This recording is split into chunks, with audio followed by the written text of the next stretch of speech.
Avoidance in relationships. Tread carefully or risk losing them forever. Have you ever felt someone slipping away from you, not with a fight, not with words, but through silence? They stop texting back as quickly, conversations get shallow, plans get vague. You're not sure what changed, but something definitely did. This is what emotional avoidance looks like, and it's one of the most silent yet most damaging threats to any relationship. In a world that celebrates playing it cool, many people confuse emotional detachment with strength. But here's the truth. When you constantly avoid hard conversations, vulnerability, or emotional closeness, you're not protecting the relationship, you're starving it. Avoidant behavior doesn't always come with a dramatic exit.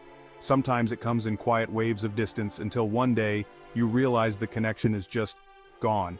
And if you're not careful, if you don't recognize the signs or understand what's really going on, you risk losing someone who actually mattered.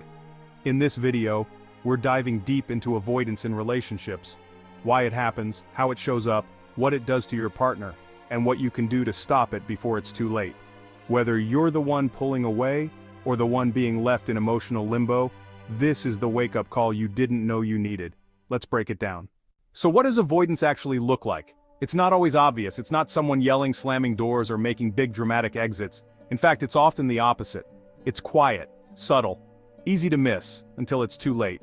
Avoidance in relationships is when someone emotionally pulls back the moment things start to feel intense or uncomfortable. They might stop sharing how they feel. They might stop asking how you feel. They might start spending more time alone, giving vague answers, or acting like everything's fine when it clearly isn't. Psychologists link this to what's known as an avoidant attachment style.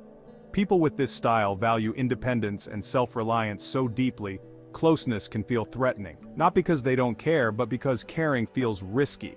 They fear losing themselves in a relationship.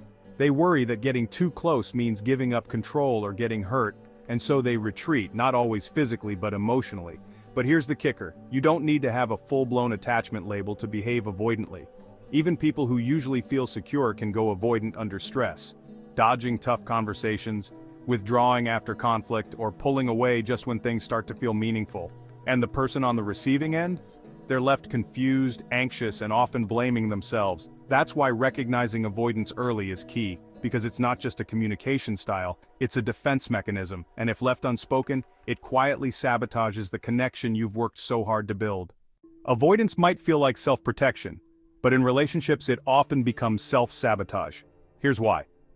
When one partner pulls away emotionally, the other often does the opposite. They start to chase, they ask more questions, they try harder to connect. And that creates a dynamic psychologists call the withdrawal pursuit cycle. One person says, "I need space." The other says, "We need to talk." One retreats further, the other panics and pushes harder. It's a tug of war of unmet needs, and neither side wins. Avoidant partners often think they're just taking time to breathe. But to the other person it can feel like rejection, abandonment, or even punishment. The silence speaks louder than any words, and the emotional gap just keeps growing. Ironically, what starts as an attempt to avoid discomfort ends up creating more of it. Even worse, this cycle erodes trust. The partner being shut out may begin to feel needy, clingy, or even ashamed for wanting connection. Meanwhile, the avoidant partner sees the other as too demanding or emotionally intense.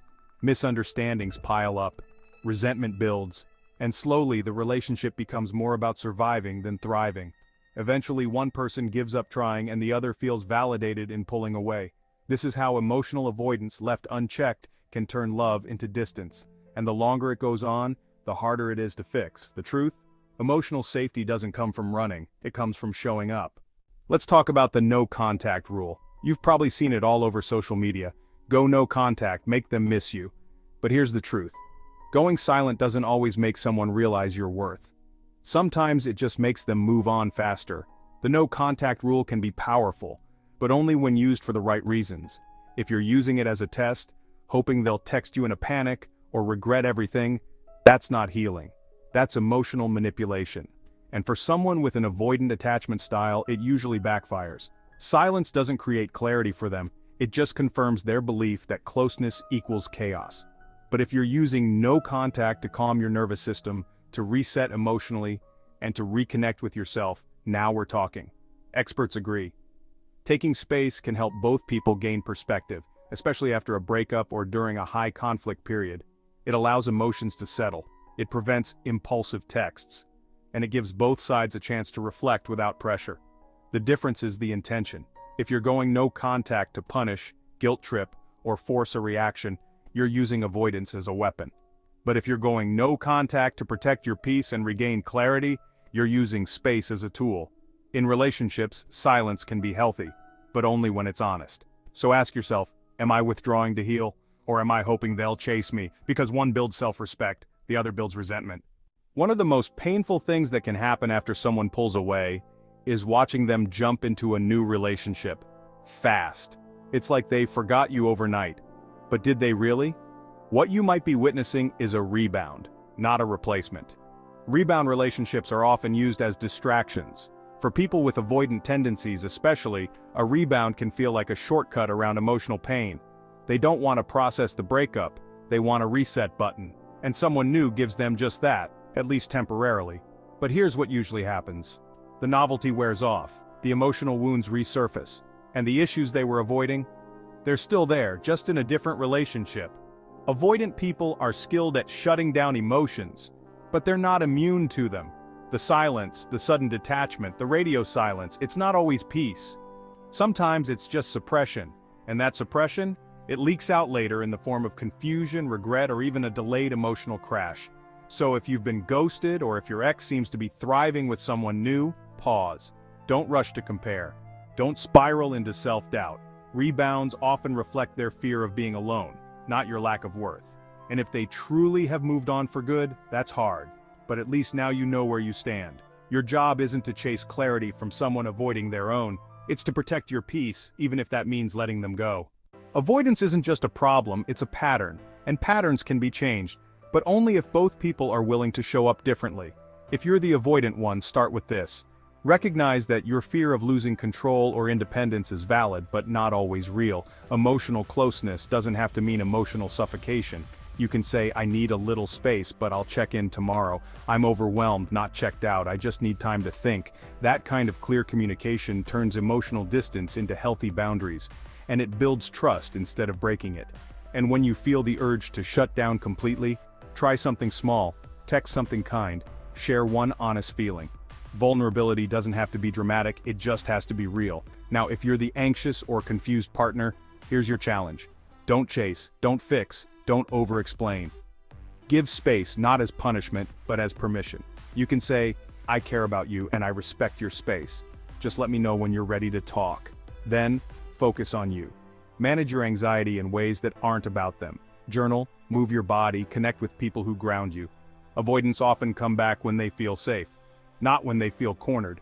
And if they don't come back at all, that tells you more than any conversation ever could. Handling avoidance isn't about changing who you are. It's about learning how to protect your peace while still leaving the door open for real connection.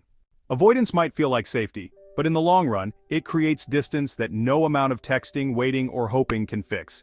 If you're always pulling back to protect yourself, or always leaning in to keep things from falling apart, neither one leads to true connection. Real intimacy asks us to do the hard thing. To speak when it's easier to stay silent, to stay present when it's tempting to walk away, to risk being seen, even if it means being hurt. Treading carefully doesn't mean walking on eggshells. It means walking with awareness of your needs, your fears, and your patterns. And most of all, it means this. Don't let fear of rejection keep you from showing up.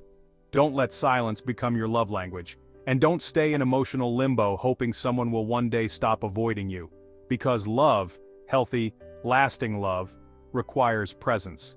If you're willing to be brave, to communicate honestly, and to hold space for both closeness and independence, you give your relationship a real shot. And if the other person can't meet you there, then maybe the real avoidance to practice is avoiding people who make you feel like too much for asking for connection. You deserve more than emotional scraps. You deserve a relationship that shows up for you, fully. Don't leave without subscribing, liking, and sharing your thoughts in the comments.